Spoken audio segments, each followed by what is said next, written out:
Baby Driver is because the soundtrack's so integral to the movie. It was the fact they didn't choose just one genre of music. They had different variety of music throughout that film, and I thought that was awesome. You know, because usually if a film like that with the gimmick of the music, you know, you would think they'd pick like, you know, one type of genre. I mean, Tarantino kind of falls into that with some of his films because it fits the era. But this one was like, man, it was like his top 10 list of just. Well, and it was songs. like in the script, you know, and in the shots. Like it's just, I would say it's just a movie that's just as about cars as it is about music, and you know, those are like the two things that go really well together. I'm excited that it's in a lot of theaters because people need to see movies like that. You know, they don't need just the same like 3 types of movies every single weekend. They need to see something that's doing something a little new, you know. And the other thing too, it's an indie film that's got this shtick, and it's actually made for music geeks for once and not movie geeks. Don't get me wrong, I'm a big movie geek, but it seems like every indie film, you know, these bigger budget ones, especially the Tarantino ones, and that they got to have, you know, a lot of the movie pop culture references in that more so than music. And in this one, it was just all about the music. And that. Yeah, I do hope one day Edgar Wright makes a movie that's just a straightforward film and not like some tribute to something or satire of something. Yeah, you know, that would be good. One day it would be cool to see him kind of do that. So far, everything I was thinking of his, which I like. For the most part, I was like, you could see what he was kind of sending up or paying tribute to. Yeah, you could definitely do that. You can see definitely what he's going for usually. So, okay, so we're gonna roll here, and if Glenn can join us, that will be cool. And if not, we'll let out a sigh in his honor. we'll have to sigh in his honor. Yeah, definitely. So one of us will at least have to play him for just a. You're sounding a little robotic there, David. Do you have something running in the background, or are you running on your computer? Let me X out of something. There we go. How about now? It's a little better. Yeah, usually if you got something running in the background, it can cause a problem. So, or multiple devices connected to your Wi-Fi. Yes. So we're gonna get rolling here, and if Glenn can join us, that'll be awesome. So let's roll on this motherfucker.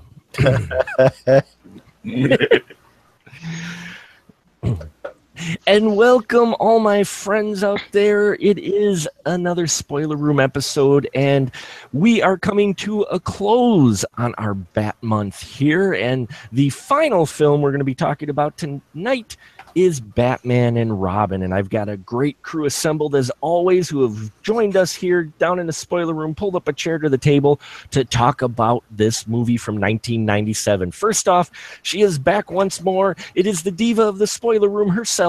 It is Dawn. Hello, Dawn. Hello, Mark. Good evening, gentlemen.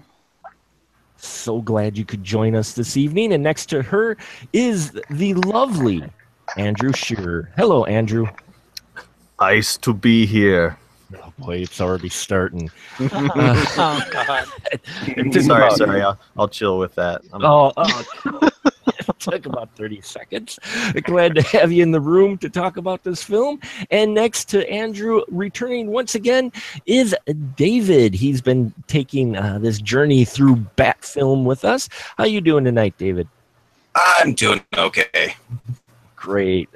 Sounds a little distorted yet, but we should be all right. So I'll let you know if you're breaking up there, but we should be good. So tonight, yes, ladies and gentlemen, we are talking about 1997 Batman and Robin. Now, for those few of you who don't know what the story is to Batman and Robin, we have Batman and Robin, who try to keep their relationship together even though they have to also fight to stop Mr. Freeze and the lovely Poison Ivy, who have their own plans for Gotham and the world. And we see how they try to keep things cool in Gotham City. Batman and Robin. Yes, folks, I have a bit of a history with this film, and you've heard me discuss it before. But before we get to my thoughts on this, we're going to go to Mr. Andrew Shearer first tonight. Andrew, do you remember when you first watched Batman and Robin, and how did you feel when you first saw it? And then a rewatch, I know you rewatched it recently. How did you feel about it recently? Did you have the same feelings? No, man, it was a whole different experience for me. When it came out, you know, I was still hung up on the Tim Burton Batmans and how much I had enjoyed those rather than Batman Forever. And so, like a lot of other, well, let's face it, I was an asshole back then, and a lot of other people were too. And we were just like, we went to Tim Burton one, yeah. All of these now have to be the same. Guilty. So I was mad about that. My choice. And so I don't think I really could see past that to appreciate it as a production and just like see what had actually been done. And now I have the benefit, since I hadn't seen it since then, of superhero movies being a thing that's always happening. And yeah, I would have to say my opinions on it changed greatly. I mean, it's a ridiculous movie, but God, that's got to be my favorite thing about it. You know, I think these ones now, they take themselves so seriously. I liked just how blatantly, like, kid friendly and merchandising friendly.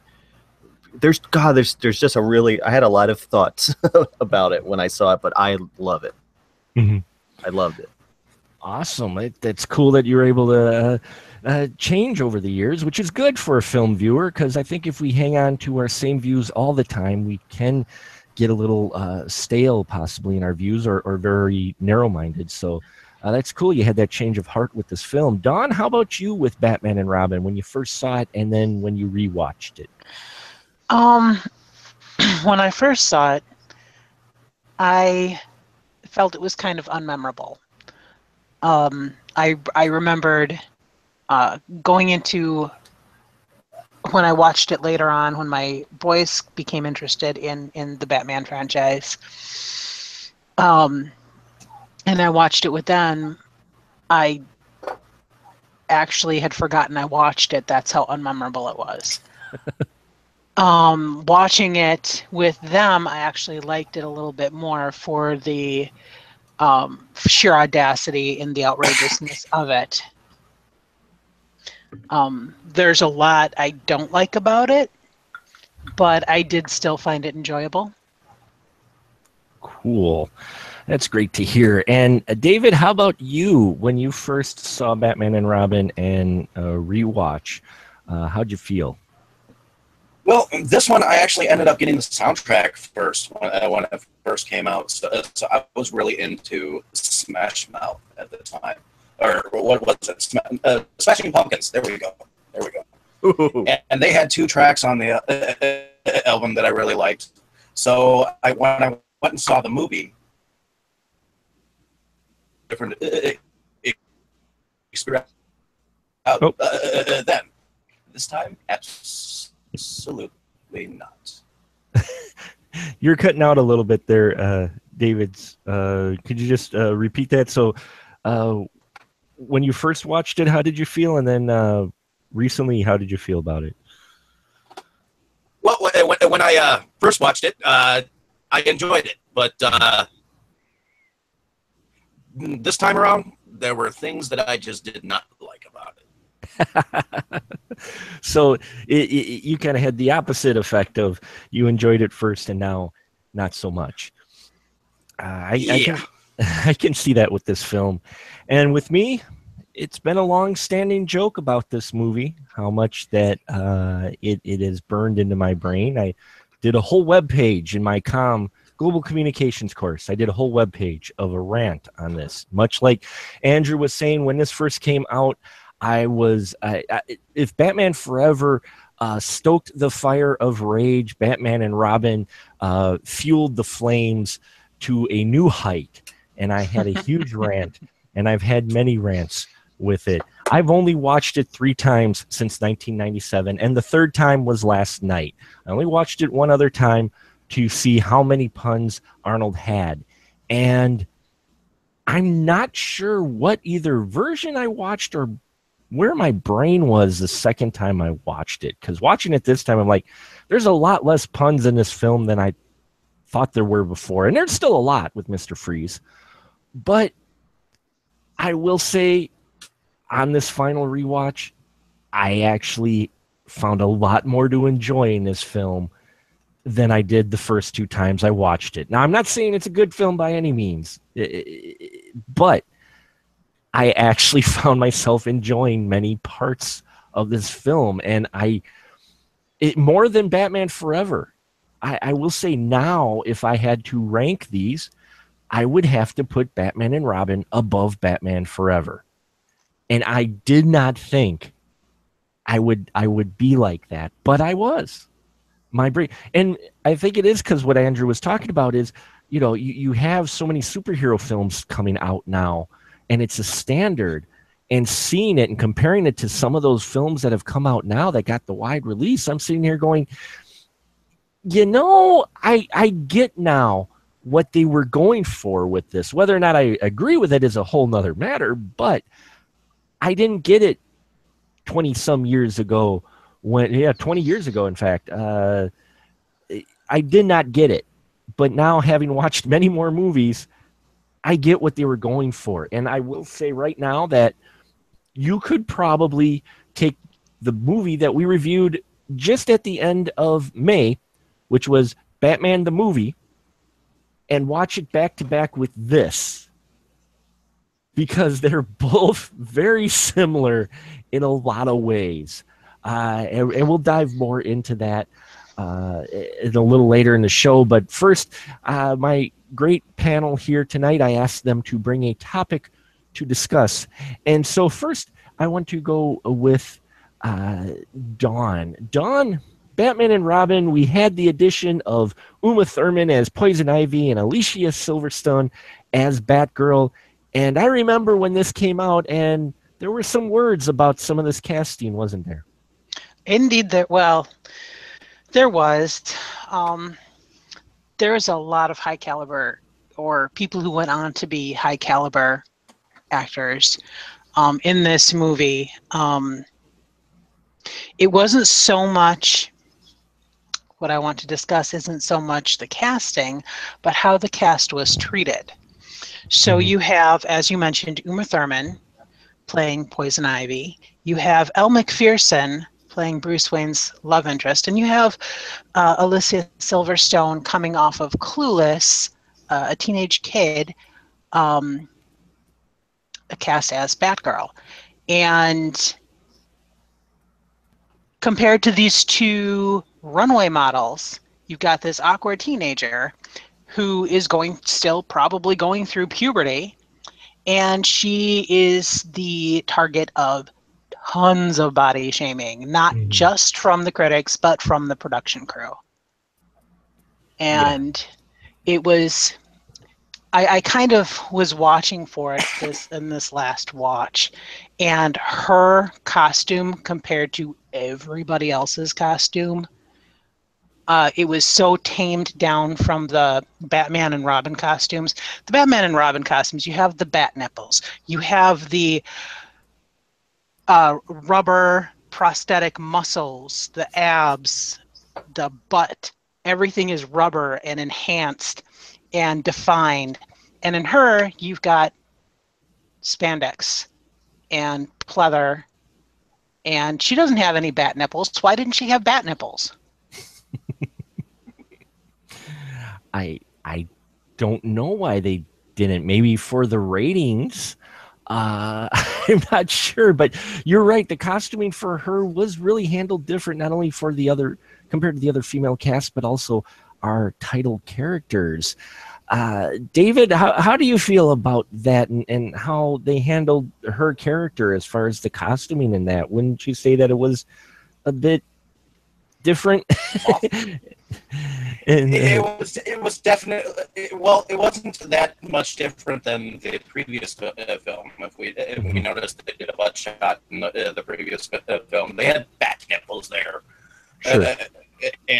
So I think that Joel Schumacher was trying to redo that effect without the camera zooming in on Batman in the beginning.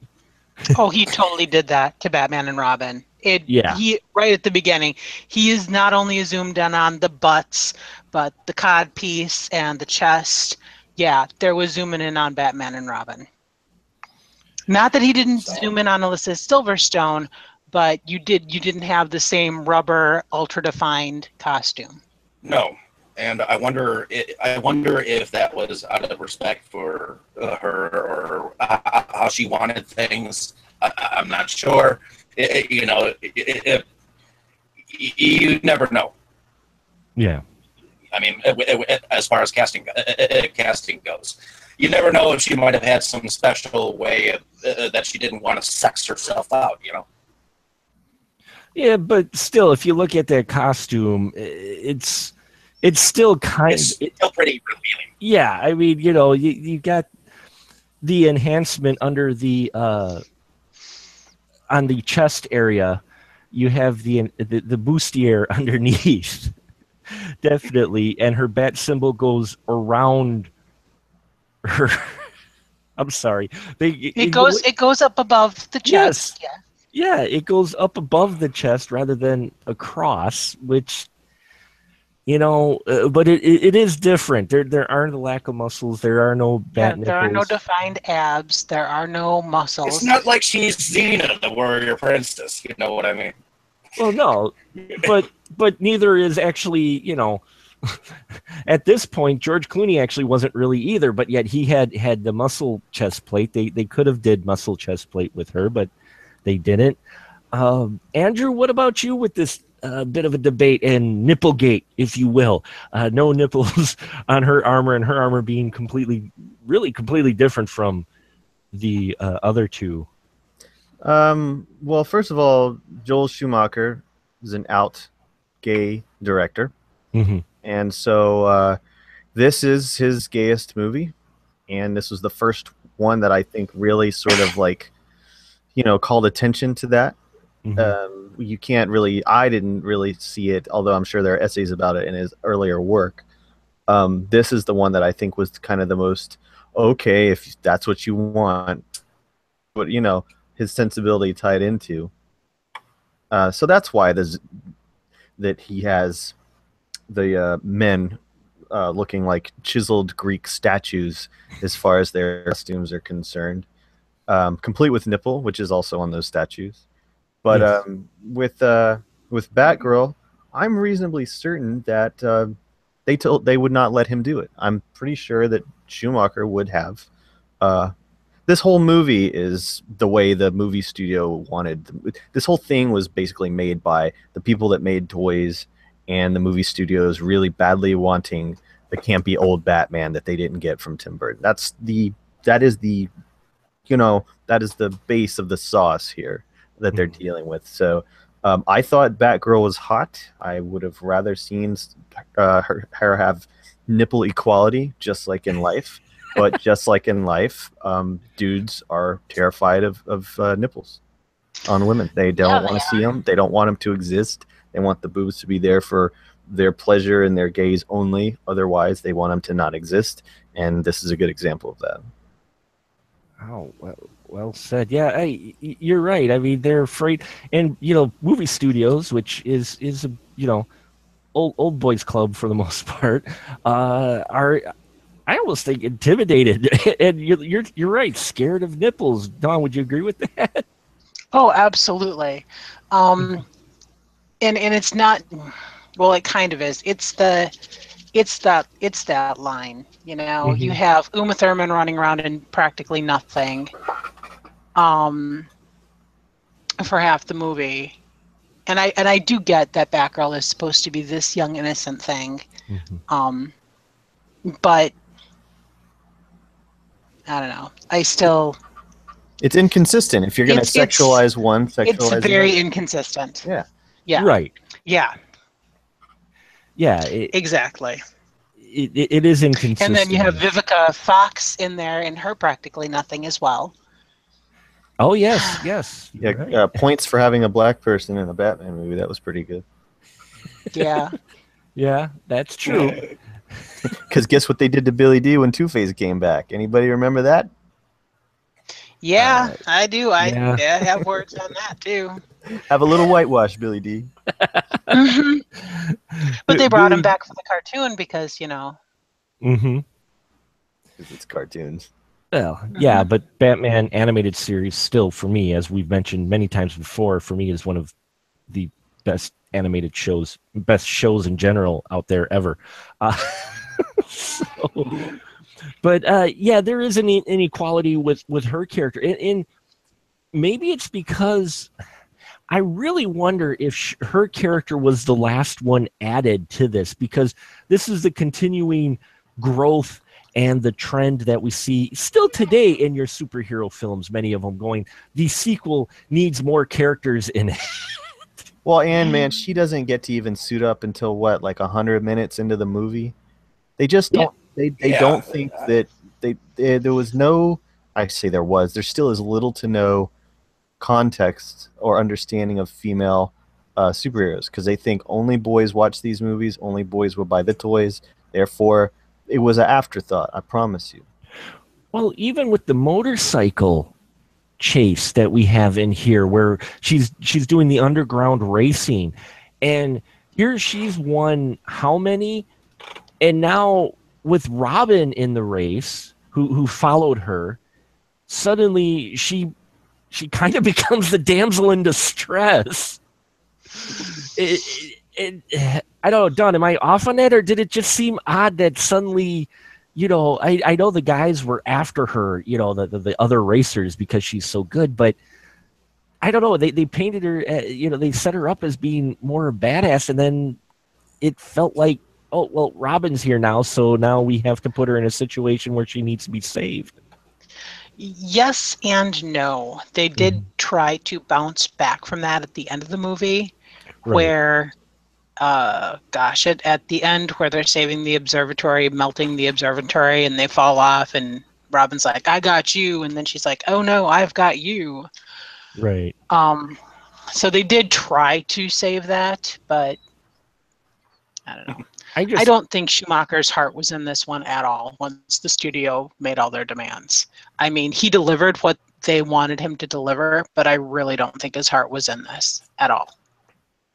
No, it is the movie the studio built, and they were just like, here you go, direct this and do this. These are the lines you do not cross. If you cross them, you're out.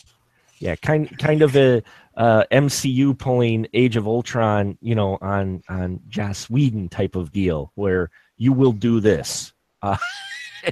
And yeah, that's got to be stifling a bit for a director, doesn't it, Andrew, to have a studio do something like that when, you know, your name's on it? Well, you know, Schumacher would probably have rather, like, you look at the movies he made before, right before this, he had done like Falling Down, you know, and I believe some John Grisham or something like that. He was making like serious stuff. Then he makes Batman Forever, and they tell him, you know, what they want, and he cranks that out. And then he does like Time to Kill, which is the, you know, yes, they deserve to die, and I hope they burn in hell. That's what that movie is. You know, it's just, yeah. And then he makes this, and then he makes 8mm after. Joel Schumacher could have given, if Warner Brothers wanted, he could have given them Batman Year One. He could have given them the grittiest, darkest Batman we'd ever seen, but that was not the orders, right?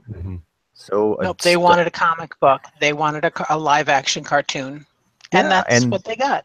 Which, not a bad thing, except for my little bitchy things about the body shaming and inconsistencies with costuming, and certain dialogue and inconsistencies with direction.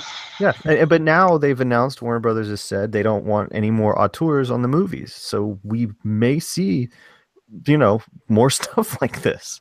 It's possible, because if the studios are in control completely and the directors they hire are just going to be toe the line yes men, we're not getting a Batman Returns. We're getting a Batman and Robin, right?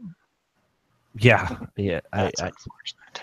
It is a bit unfortunate, but yeah, Batgirl really felt. But I mean, even with the other female characters in here, Uma was doing her best. What a Kathleen Turner type of Mae voice. Mae West. Mae West. Yeah, I was getting Mae West, Katharine Hepburn.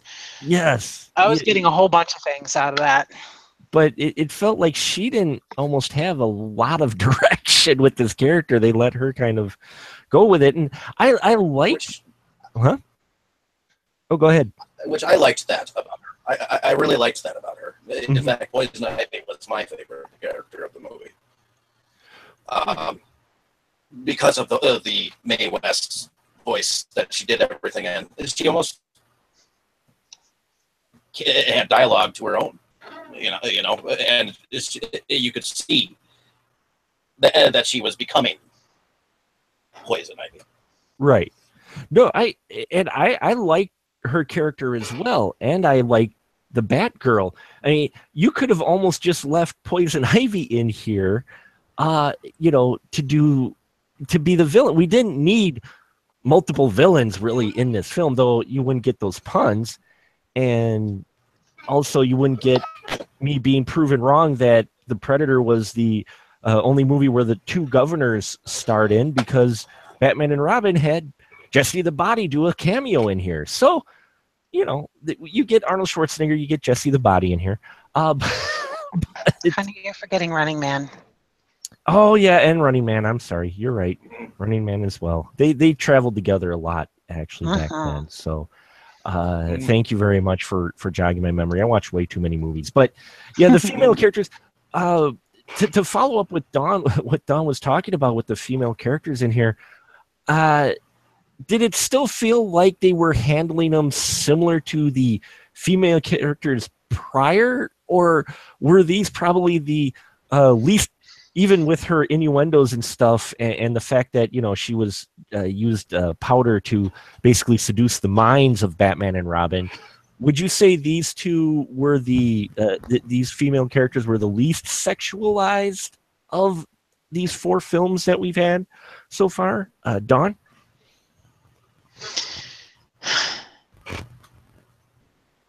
Batgirl certainly was not sexualized. There was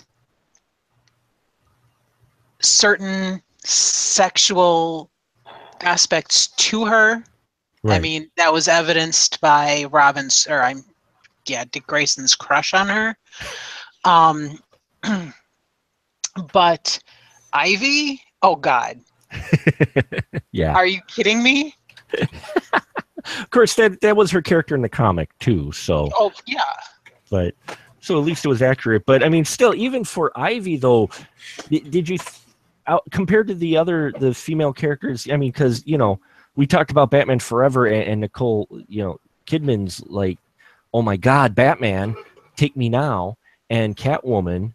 Would you still say she was kind of in that same level, or would you say it was still toned down even for that? The line was a little bit farther back, I would say. Mm-hmm. Yeah. And again, that's, as Andrew had mentioned earlier, that was a lot of Schumacher. Mm-hmm. Right, because he liked his ripped men. He liked the ripped men a little more, which there you go, no problem with that. But yeah, it just, for me, it seemed a little back just a little bit. David, would you say even as sexualized, that's part of the character for Poison Ivy? Would you say still though she felt at least a little bit not quite that level of, say, the Catwoman or of Nicole Kidman's character? Yeah, I would say that she didn't as much have that to her. as Catwoman. But each character has their own characteristics. Right. So to me, how much of a level of poison ivy-ness can you get? Sure. Mm-hmm. Well, and keep your rating. I'm sure Uma Thurman actually did as much as a job as she could have with it. Mm-hmm. Yeah, what I'm saying? Oh, I'm sure they probably kept it restrained just at least a little bit to try to make it more family friendly, because they always wanted this to be the more marketing family friendly, action figure movie. So Andrew, what about you? Do you think she was at the same level as, say, the other previous characters, or would you say that they did hold her back a little bit as far as her sexuality goes? No, dude. I mean, in some ways she was even more, but I feel like just like Catwoman, Poison Ivy's sexuality was weaponized, because like, she kisses you and you freaking die. That's great. And little boys need to know that that's what's going to happen to you. So I'm glad that they saw that. It's like, keep your mouth away from them because it'll kill you. And so I like that. But there's also like, Catwoman is psychological, and she's damaged, and she's, there's a lot going on there. But with Poison Ivy, I mean, there is a part where this giant like flower thing unfolds, and there's a lot of talk about like pollination and things like that. I mean, I don't think you got to dig too far to see like how much like vaginal imagery is there and how much like fucking talk is there, Yeah. And I'm not talking about her going, "I'll help you get your rocks." It's like, well, we know what "get your rocks" means, dude. But like, there's just like, she is like brazenly sexual, but not in a like seductive way necessarily, unless you're talking about seduce and destroy. So I think she's in kind of the evolution of Catwoman, and it's just on a very, like, if you want to just gloss it over, say it's something for pops and maybe mom or older sister that has to take the little kids to it. Something, a little something for them to get out of the movie. Sure. Well, I asked the question. I agree with you guys. I just enjoy that Nicole Kidman's character is so forgettable that you don't even use the character's name.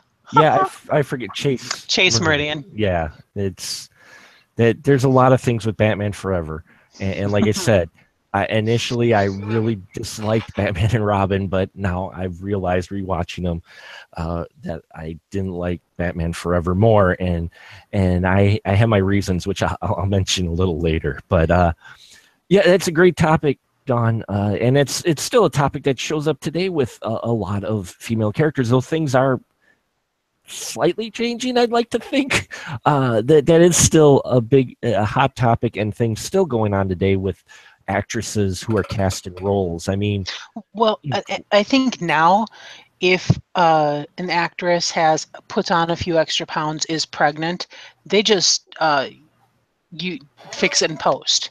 Right. They don't. Their production crew doesn't make nasty cartoons of them and pass it around. Yeah, there was a lot of stuff. I remember reading a few stories about what she went through with that, and it's a shame because on the whole, her character was played the way you kind of wanted that character to be played, and she put her put her all into it, and it was exactly that's what Batgirl was supposed to be. And she even gets a little bit of moment in there where she gets to fight Poison Ivy, which is kind of fun to see her in action and take out Poison Ivy. Yeah. So she does get a moment or two in here as well, but it's a shame that the cast, the crew in that were like that with her character, because I thought she was a fine Batgirl. I would have actually liked to see her do more in that role. But unfortunately it was not in the box office cards, so to speak. So David, how about you tonight? Did you have a topic or something you wanted to bring up for us to discuss? Yeah. My biggest problem with this film was the fact that George Clooney was just George Clooney as the Batman with his voice. I mean, I mean, I know that in the 1960s television show with Adam West, he had more of a theatrical voice for the Batman, and but he had more of a articulation with the way he spoke and whatnot. But then you go on to the Tim Burton's Batman, and he's like, all right, let's go to the Batcave. You know, he's got that gravelly voice in both realms. You know, right. And I think that is something that Christopher Nolan came back with, and even Zack Snyder later on. But in this Batman specifically, it was noticeable. Yeah, there is the Batman kind of went the wrong way with that. So your topic is Clooney's Batman versus the Batmans we've seen before. Should he really be George Clooney or should he be Bruce Wayne? You know what I mean? Well, in this one, Clooney and Bruce Wayne pretty much were the same guy, but Clooney always plays Clooney. Really? Where? I mean, that's not a bad thing necessarily. Depends on the role. In this one, yeah, it didn't even feel like he tried to mask his voice at all or be different at all. No. You know, though we had that problem with Val Kilmer too, but this one was even more evident. And maybe that's because they were going for more of that 60s Adam West type of feel to it. I'm not sure. Andrew, how'd you feel about George Clooney's Batman, especially compared to the other Batmans we had seen up to this point? I guess I'm glad he didn't do it. I think the Batman voice is stupid, so I'm glad he didn't do it. In fact, the only thing that I can say about those Nolan ones that I found distracting and not in line with how serious the rest of them were was, I'm like, come on, man. It got pretty bad. Costume one, you don't need to disguise your voice too, or if you're so good with technology, have some shit in your helmet that'll change your voice to anything but something that's just you going like this. Because like everybody's like, seriously, that's your voice?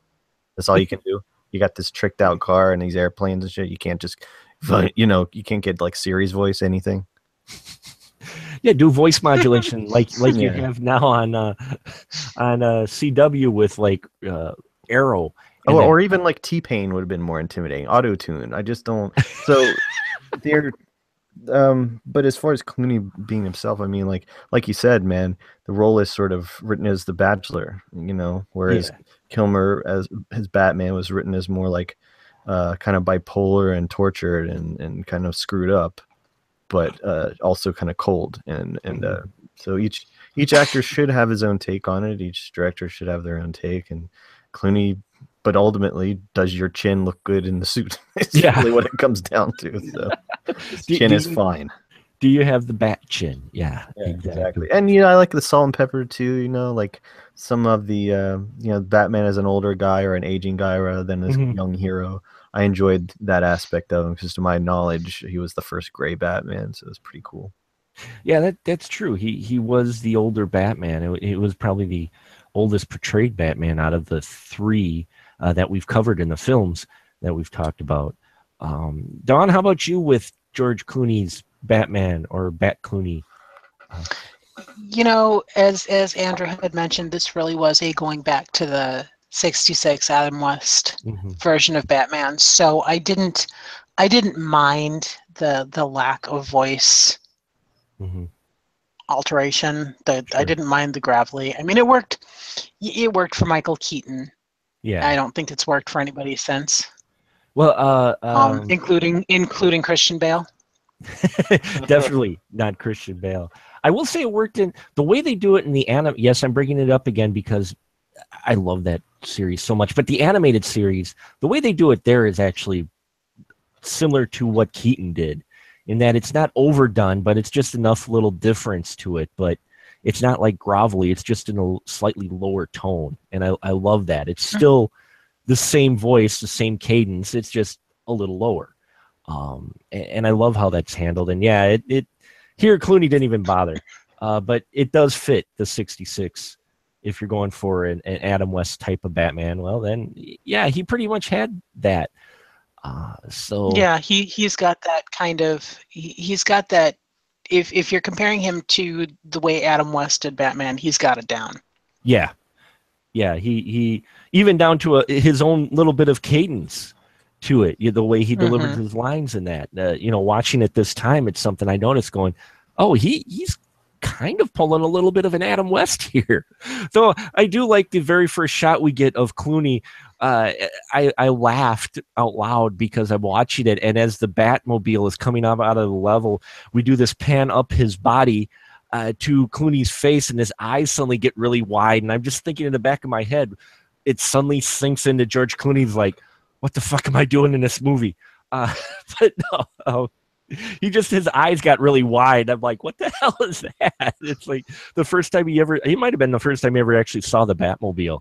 I'm wondering if they pulled that on Clooney. I'm not sure, but yeah, if you put this in line with the 66 Batman, Clooney fits. If you put it in the way they had tried to establish him in the other Batman films we talked about, it was kind of a miss. Though I did like his Wayne. I will say I liked Kilmer's between the two. I liked Kilmer's Batman better, but did not like his Wayne so much. And in this one, I liked Clooney's Wayne. It's his Batman I couldn't really get into in this, which almost makes you wonder if this was a handoff, because you got Chris O'Donnell in here doing, Robin, and I actually like Robin in this one almost more than Batman. In this, I wanted, after seeing this, I'm like, I wish they would have did a Nightwing movie with Chris O'Donnell. That would have been kind of cool, actually. But yeah, George Clooney, Batman. At least you don't have the grovelly voice, and you can understand him, unlike Nolan's Batman, which got a little out of hand at some point during that trilogy. So, and Andrew, how about you? What was your question for the group tonight, or your topic you wanted to bring up? Well, yeah, I'm inspired by how, gosh, I googled Joel Schumacher, and like right under Joel Schumacher says Joel Schumacher Batman. So people their perception of him seems to just be, he's the guy who ruined Batman and made the worst Batmans, yada yada yada, whatever. Never mind that he made some of incredible films in his career. And I actually include these. It's a fascinating filmography that he has. He's a very talented guy.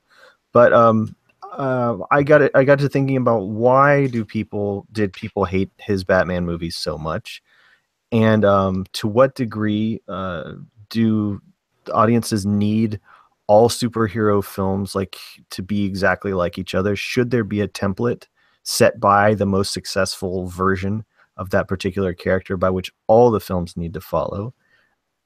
Or are they under absolutely no obligation to not just the films and styles and tones that came before it, but even the comic books and all of that other stuff? Is it okay? Can we permit? Can it just happen that the films be their own thing? And just as comic book artists and writers are often switched up and things change, can that be okay for movies to do it? Can we allow for that? Ooh, good question, David. We'll start with you. What do you think about that? Do you think they can be their own, or do they have to follow a template or some kind of expectation? Do they have to follow some sort of formula with superhero? I think they should be able to follow some kind of baseline, baseline rules. They don't have to be extraneous, but in this day and age, with subliminal messages in television, with sex being upped in the game, you got people swearing left and right. I mean, these days, why not let the creative direction of the director let it pan out to what he wants it to be, not to what the studio standards are? And could it stand on its own? So you think you know what I'm saying? Yeah, you think it could then? You think they'd be able to have something that the fans would like if they let the director take more of a creative control over it? depend upon the director and how much creative ability that they have to be able to create the worlds that we imagine. I mean, a lot of us consider ourselves, fans or fanboys, or you know what I'm saying. I mean, isn't that exactly what a director is? Originally, they were a fanboy, and then they decided to, let's pick up this tin can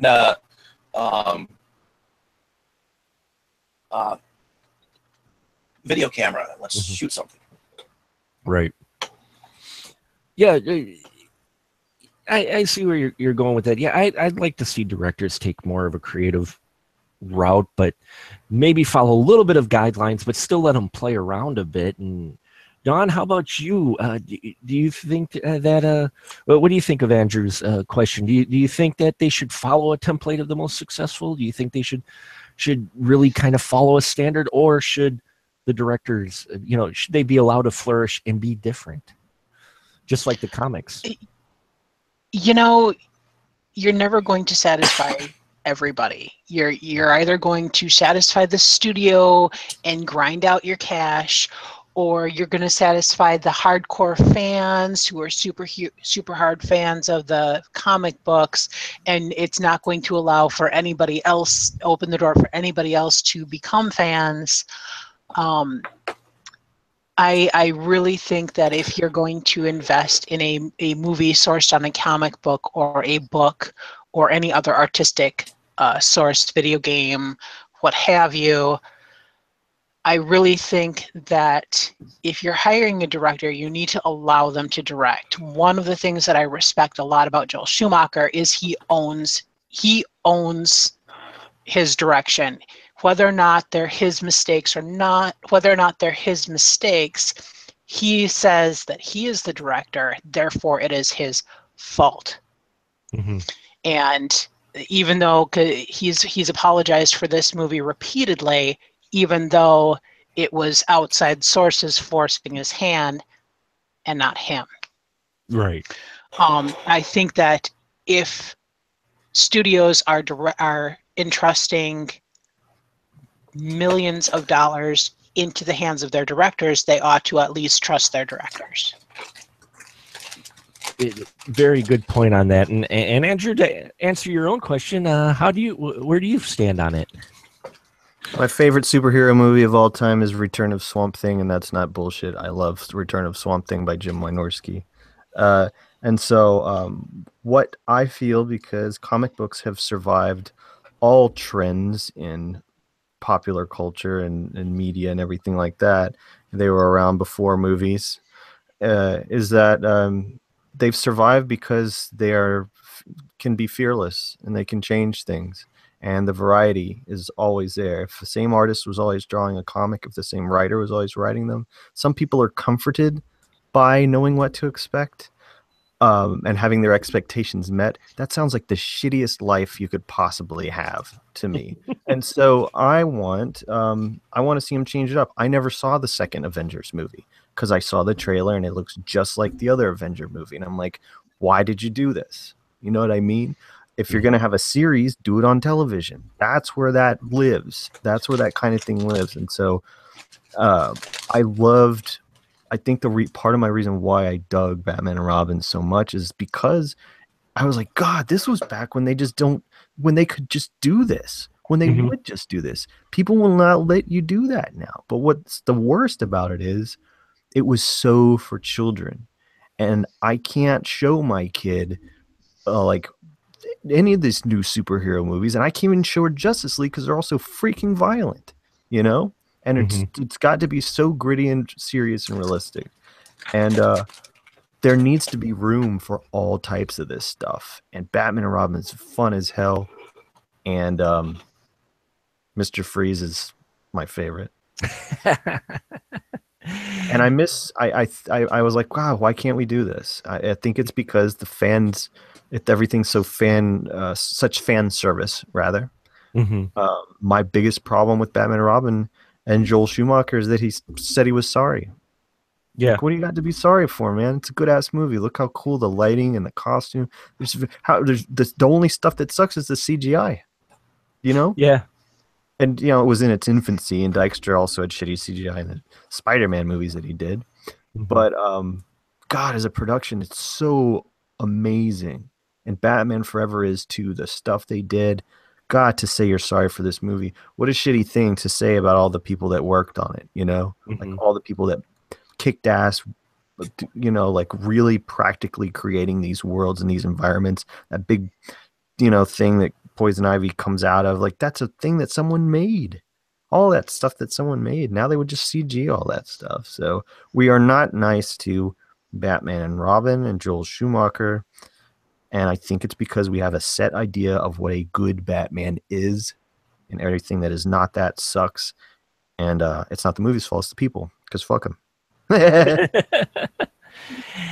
Yeah, and I will say I personally like when a comic book film breaks out of the normal formula.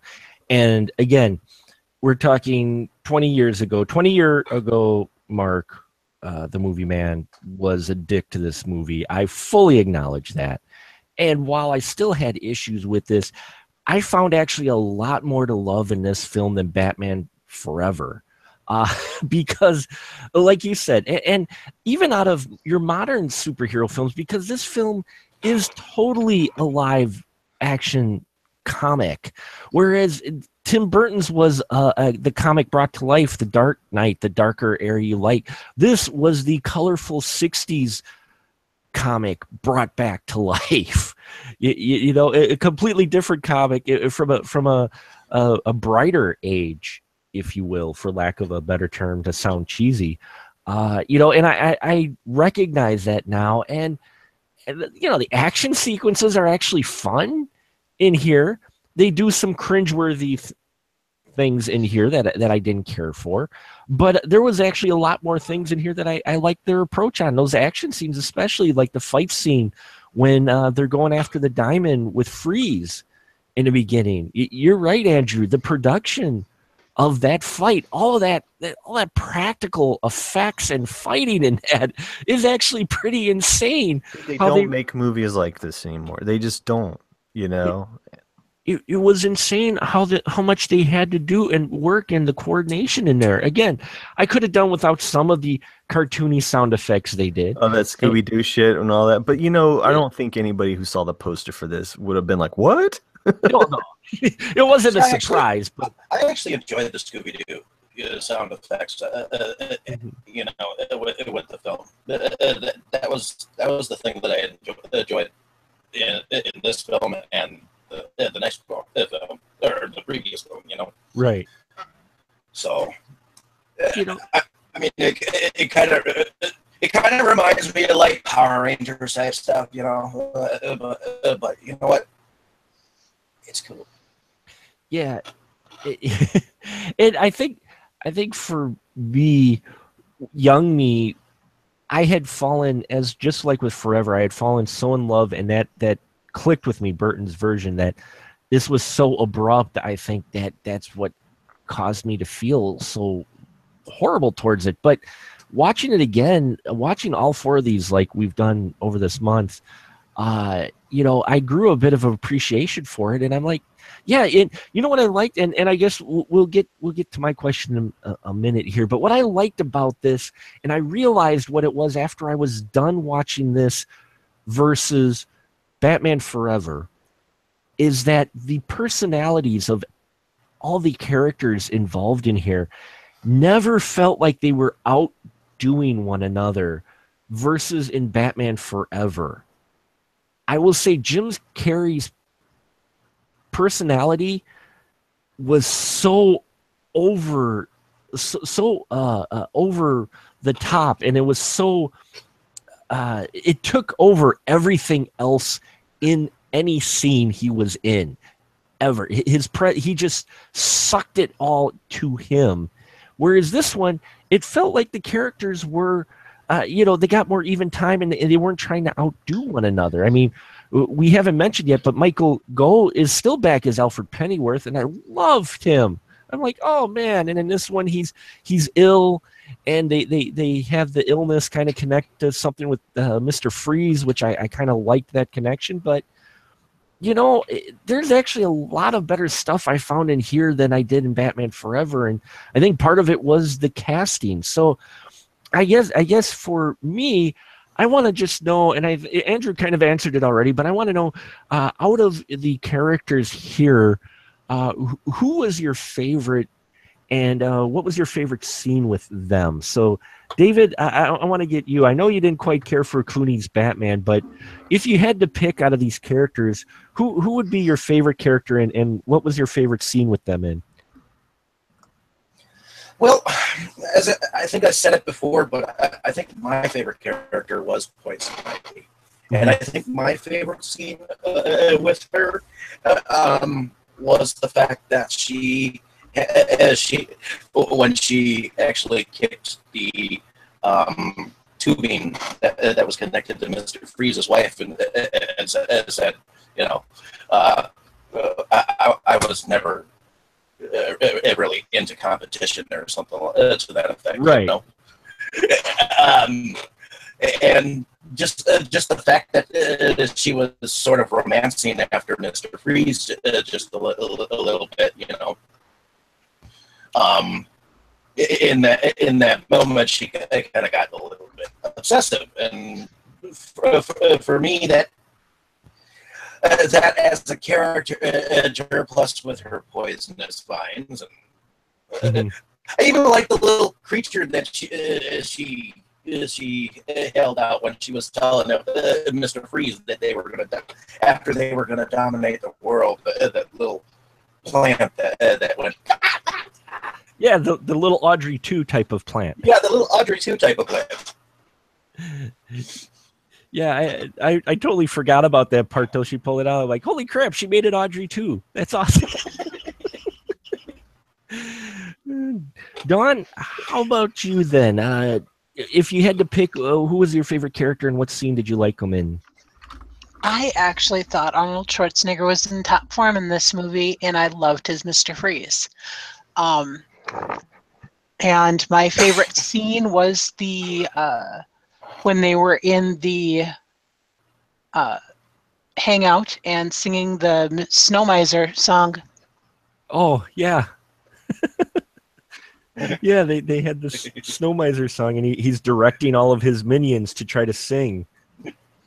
They started with the slipper tapping back and forth, and all the way up through his little "Come On" by Vivica Fox. I love that whole sequence. It is a fun sequence, and I think it makes people forget that Arnold does Arnold does have a funny bone to him, and he can do some comedy. And yeah, that is actually a fun scene, quite a bit, because you got the guys and the minions in there as well with their frozen dinners, and like I think one's stuck on a guy's tongue. He tries to eat it, and his tongue sticks, and it's like, that's just this fun scene that they put in the middle, and you're just I forgot a number of these scenes, and I saw that, and I'm like, yeah, that was pretty good. And Arnold is playing it up, yet he brought it right to the line you wanted to, versus I'll say both the other villains in Forever went too far, and here he brought it right to the line that you wanted it into in here, even with his puns. I really think that you hit it before. There was a lot of animosity and competition going on in the previous film, and in this one I think everybody really got along much better, and the whole theme of the film was family, and I think that really showed by how well everybody got along. Yeah, I definitely agree with that. Andrew, how about you? I think we already got your answer, but go ahead and tell us your favorite character and favorite scene with them. Well, I hadn't watched, when I revisited this movie, I hadn't seen it since its original release in the theaters. I hadn't seen any of them again since the original release in the theaters. But I have watched the Mr. Freeze pun supercut on YouTube over the last 6 or 7 years or whatever. I've watched that a lot. It's about 4 solid minutes of nothing but Freeze's puns, and 4 minutes of puns. That tells you the level of puns in the movie. Schwarzenegger is known for having his, catchphrases and lines, let off some steam, etc., etc. So it's not necessarily like a surprise that he's being so silly in this movie, but getting to be a villain, he seems to just relish it, And there's a part where he's like, "Your blood will freeze" and all this stuff. He's killing it. He's giving it everything, And now we don't have like a context for camp. Everybody's like, you know what I mean? Everything is irony. Yeah. Nothing can be on the nose, and things are bad on purpose and all that other stuff. Mr. Freeze is just immaculate, and he's awesome. And what I love about DC versus Marvel is that DC really does well with the villains, except Suicide Squad. They do so good with the villains. There's a just as equal time given to Mr. Freeze's story, right? And that's something that Marvel clearly does not care about. It's like, well, we got all these dudes, they have fun together, they have these powers. Well, what are they going to do with them? Doesn't really matter. But there's really a lot to do there. Lots of time is spent with these bad guys, and a lot of effort was made to make them interesting. And God, the Mr. Freeze makeup alone is incredible. Oh, that makeup on him was fantastic. Actually, that's part of that. Toxic. And toxic. Yeah. Yeah. They tried it first on Riddler, and he had first one. Buddy Ebsen. Sorry, Buddy Ebsen was the original Mr. Freeze, but he had this reaction to the. I'm just kidding. But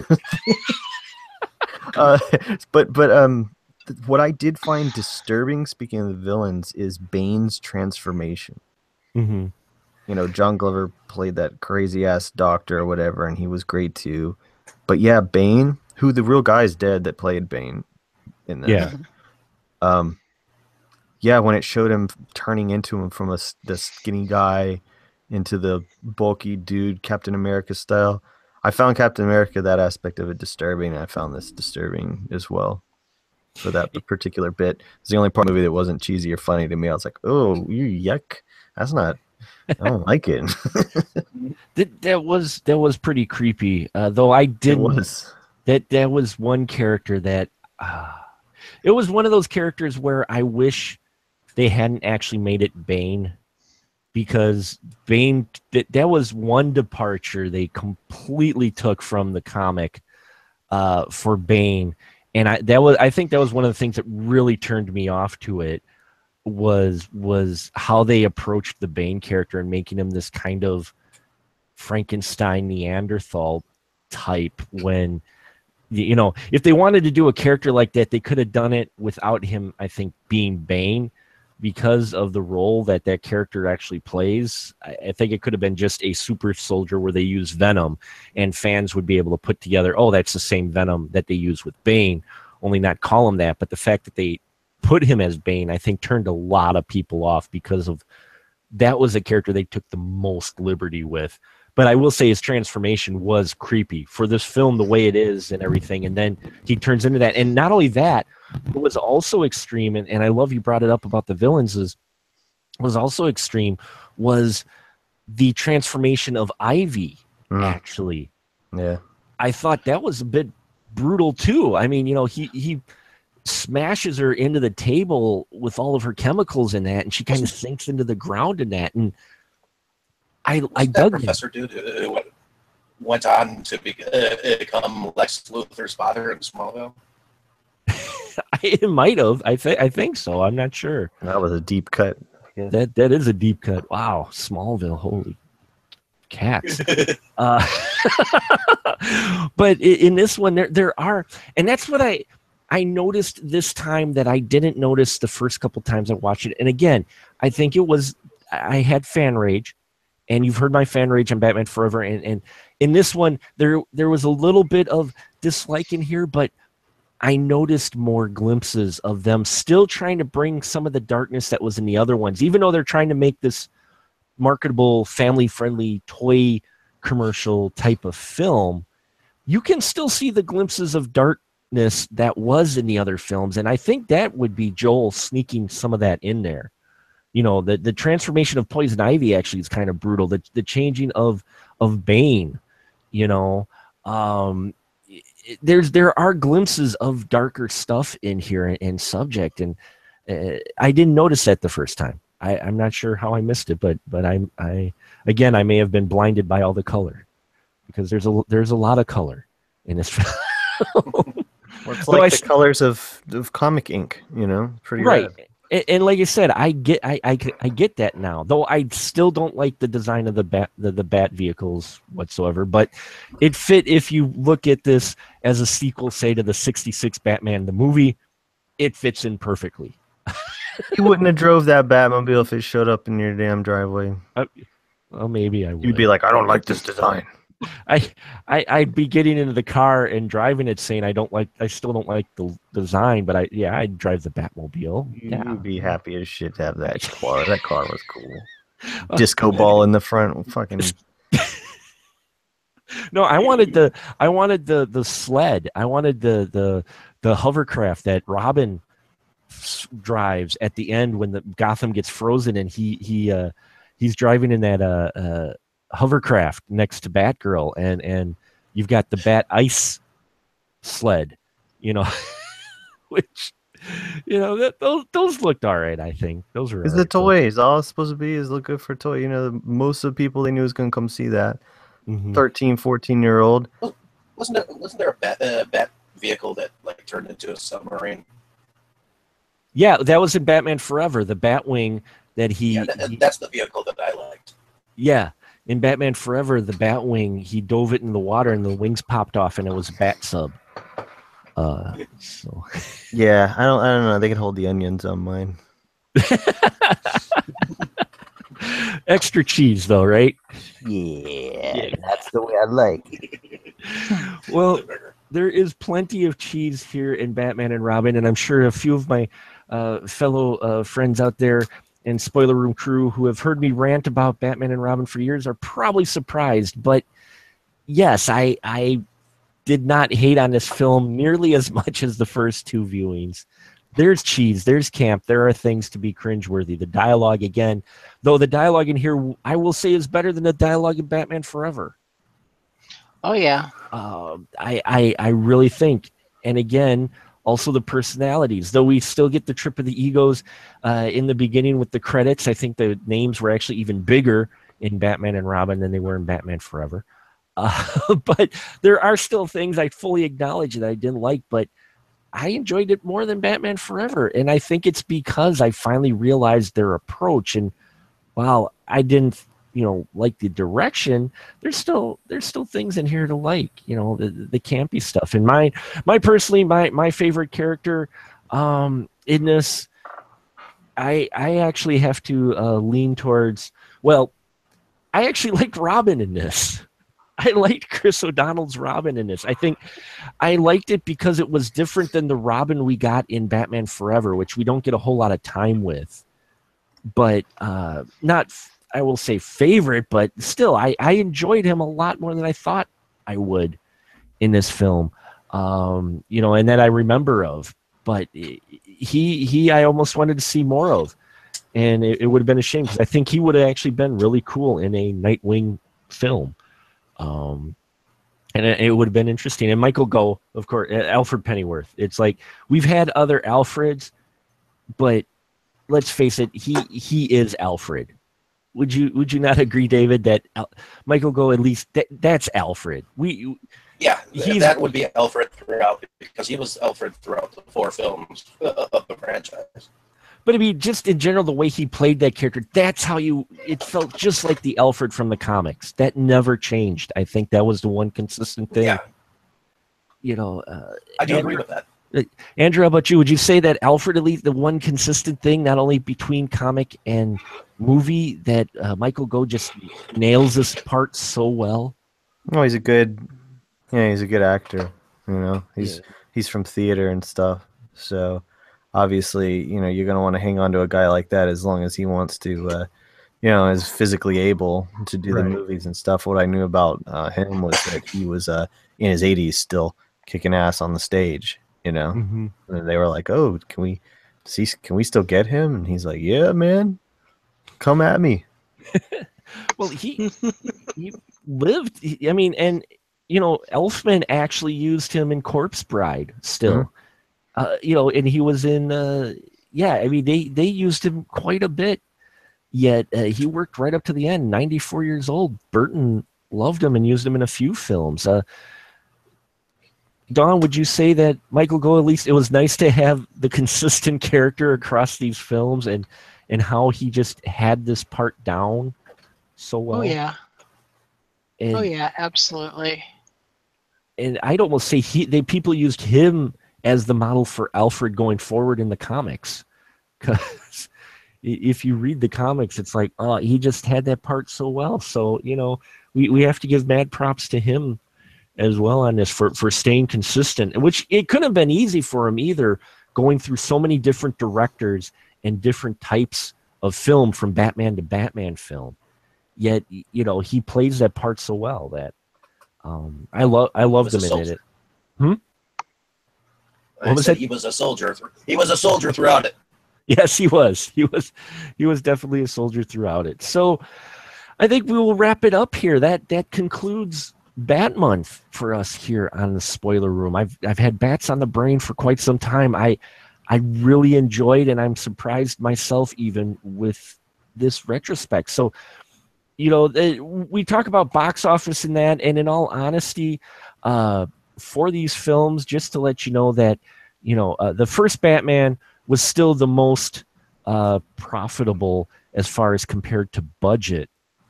Even or in just general too, in box office, Batman made $411 million on a $35 million budget.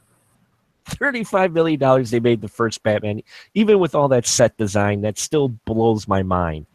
Batman and Robin. Dawn, you want to take a guess on the budget for Batman and Robin? Oh, at least $100 million. You're close. Andrew, what about you?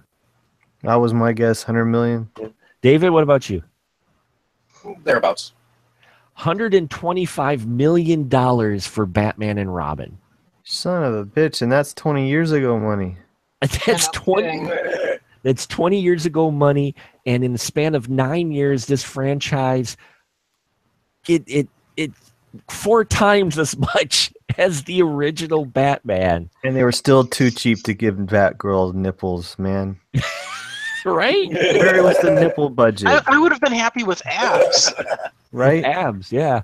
Yeah, I mean, still, the homie, it's like, why not, instead of making, toys of stuff that's not even in the movie, it was just like a drawing someone wiped their ass with. Oh, no, make a toy of that. How about the nipples? No, the toy. Yeah. Go ahead, Don.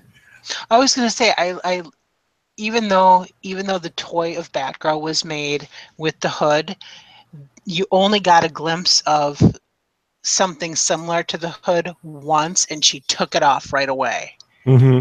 Yep, I did catch that. Yeah, I was a little disappointed with that because I really thought that face mask that she was using as like a, I don't know, bike helmet or whatever. Mm-hmm. I really thought that looked great. Yeah, it did, and it'll be interesting to see what they do with the solo Batgirl movie they're talking about doing. That should be interesting. I'm kind of curious of where they go with that. But bringing it back here to Batman and Robin, with its $125 million budget, it made $238 million. So in those terms, back in those days, that was kind of considered, you made double your money back, but at the same time, compared to the others, it was a flop. Though Batman Returns made less, it's still the least grossing film out of these films. Although Batman Returns was only made for $80 million. So, do the number crunching if you want, but you can tell the box office numbers started to slide as the budgets got bloated, and they cut the cord after Batman and Robin. And after watching it again, I'd be curious to see where they went with it from here, in all honesty. But, you get the Nolan Batmans, which are completely different, and maybe if I get inspired or feel up to it, maybe we'll do a Nolan Batman month later in the Spoiler Room. But I think we'll wrap it up here. So why don't we go down the aisle now for our fellow crew members here and just give your final thoughts. We've covered all 4 of these films. Most of you have been on all of these, or you at least are all have watched these films. Over the span of these films, just kind of give your view, your overall summary of these 4 films, and how you felt about this franchise, and if you would recommend people watching all 4 films. So, Dawn, would you recommend all 4 films, and how do you feel overall about these 4 films? Overall, I think they're worth watching. If you're going to watch the first 2, Batman '89 and Batman Returns, definitely worth watching. Those Batman Returns is still my favorite of the bunch. Batman Forever, I have opinions on. So if you're going to watch that one, make sure you have a lot of adult beverages with you. And this one, Batman and Robin, I thought was just a lot of fun. Make sure tongue is firmly in cheek, and just kind of go for it. Mm-hmm.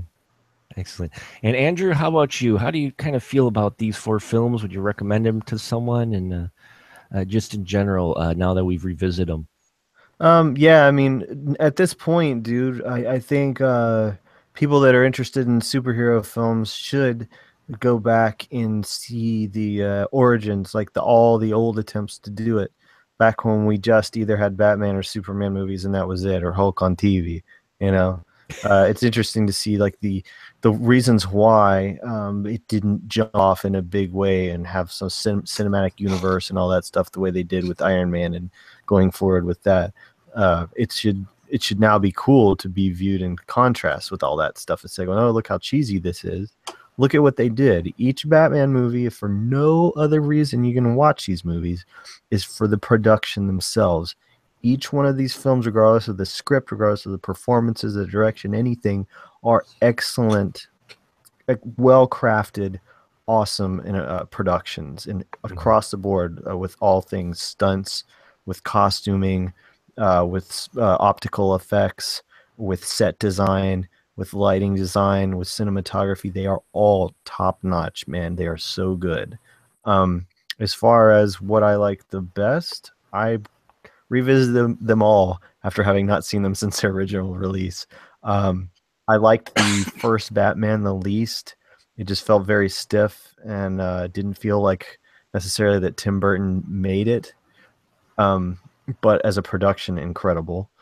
Batman Returns was my favorite, but it's more of a Tim Burton movie than a Batman movie. Mm-hmm. Batman Forever, probably the best mix of the old style and the later style. It wasn't as goofy, but it definitely was less serious than so it was more of what the studio, I guess, wanted from Tim Burton, but they so freaking badly wanted Robin, from Burton, and he wouldn't give it to him. Yeah. So they couldn't do jizzed all over themselves to have Robin finally, just because it was in the TV show. That's the only reason why. But Batman and Robin, while not my favorite, Batman Forever actually my favorite as a Batman movie of all of them. Batman and Robin is the most fun to watch, and if I was going to throw any of these on to watch it, just for research purposes or whatever, go, oh, this is what the '90s did with superhero movies. I would have to say Batman and Robin is the height of superhero filmmaking in the '90s. Nice. And David, how about you with this overall spectrum trip you've taken with us through the Batdom of these 4 films in the spoiler room?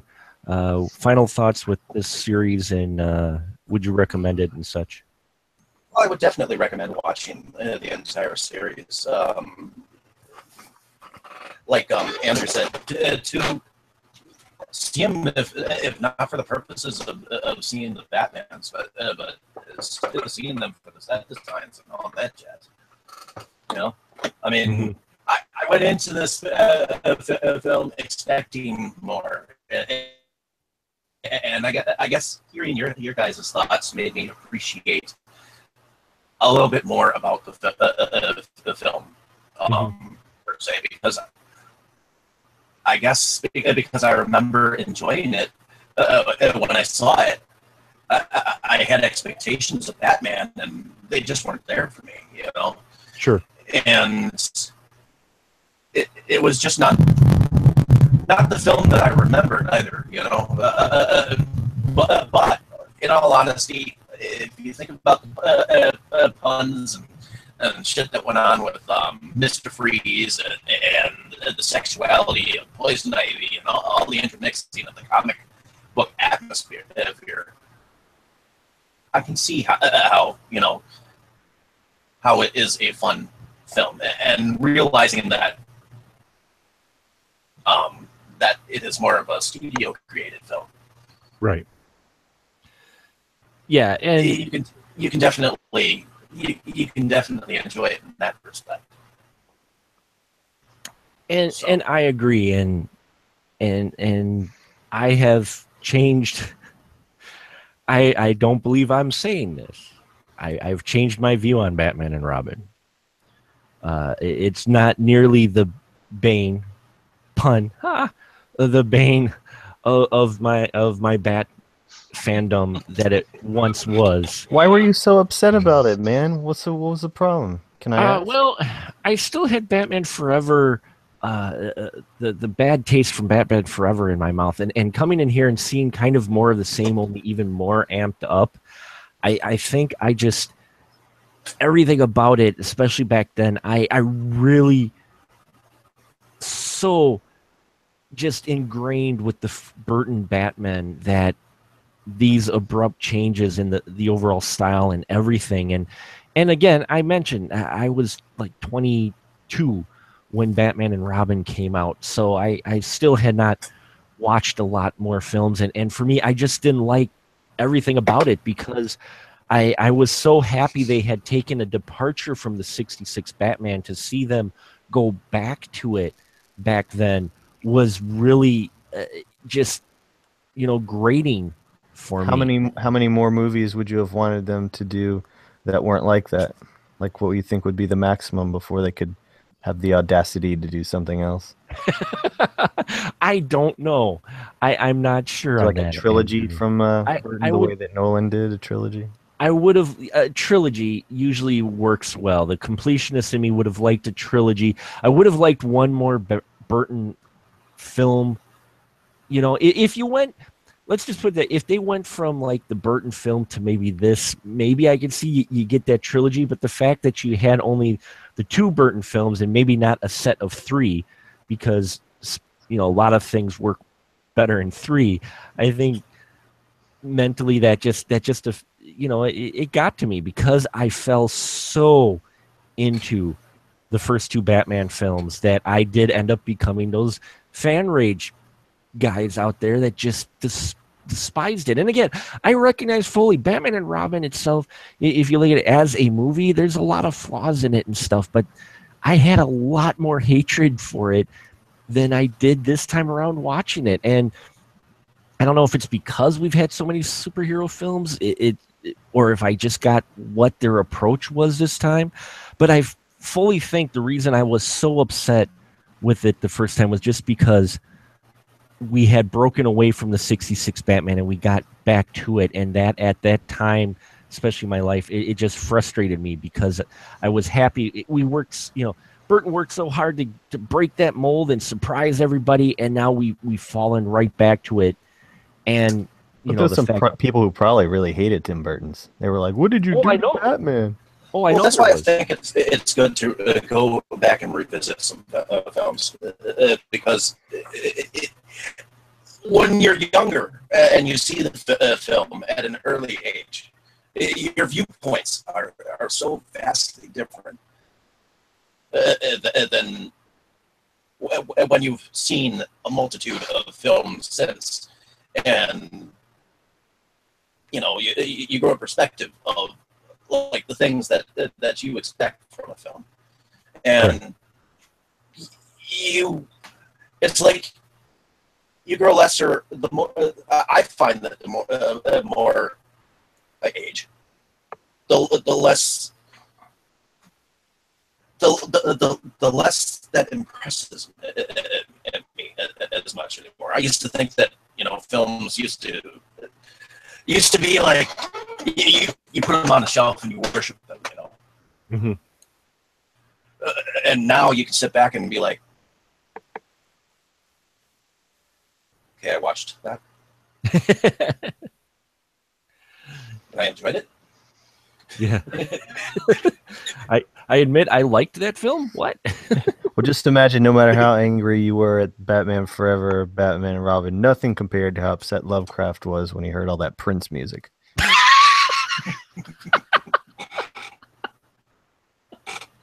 And we bring it to Lovecraft, so we're going to close it on that tonight. I want to thank our panel here for talking about these films. I want to thank all of you out there, my friends and fellow crew members who have sat and listened to us talk about these Bat films. Yes, go back and revisit these films and see where the roots of all these wonderful superhero films you see. Look back there and look at the roots, because as we mentioned with the first Batman in 1989, it really set a certain standard and, if anything, a template that has followed even through. Still, you can see the influences today on the approach for your superhero films.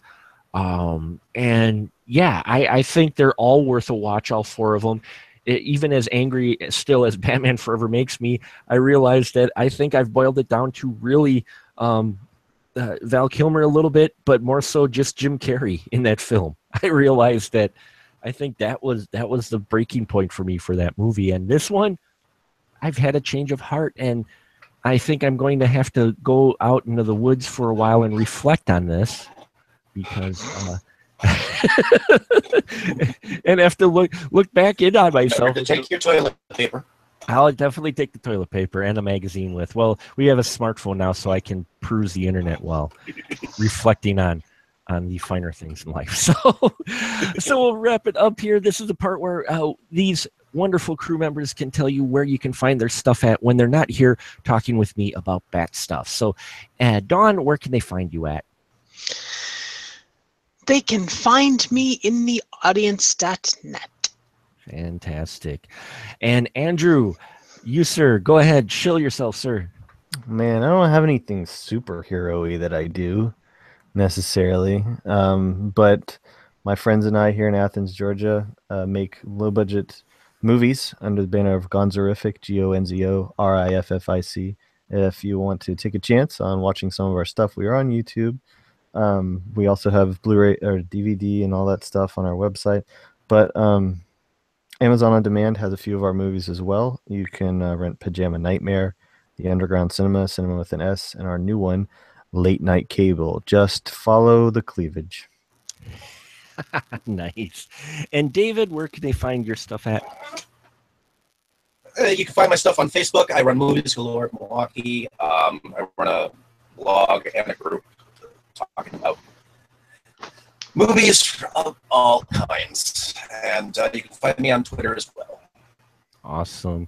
And as always, specialmarkproductions.com, where you can find links for these fine folks' stuff, as well as my stuff. Archive of the Spoiler Room. You can find movie reviews where I'm trying something a little different. You can find exclusively my review of Baby Driver on specialmarkproductions.com. That one's not even on the YouTube channel. Trying something a little different. So head on over to specialmarkproductions.com for all your movie man needs. That's where we got a lot of our stuff. Or you can follow me on the Twitters at SpecialMarkPro. I'm also on Instagram at SpecialMarkPro as well, I believe. And we're on Facebook as well with a group where you can go to groups/SMPRD. Check it out. Join our group. You can have a say in what reviews and shows we do here on the Spoiler Room. I appreciate every single one of my listeners out there. Thank you so much for tuning in. And next month, yes, folks, we've decided it's a genre that's not covered often, but we're going to cover it, and it's Westerns. So set yourself up for that. Should be a fun ride, cowpokes. And now, say goodnight, everyone. Good night, everyone. Good night, everyone. Good night, everyone. Good night. Everybody chill. Good night. Where's Poison Ivy?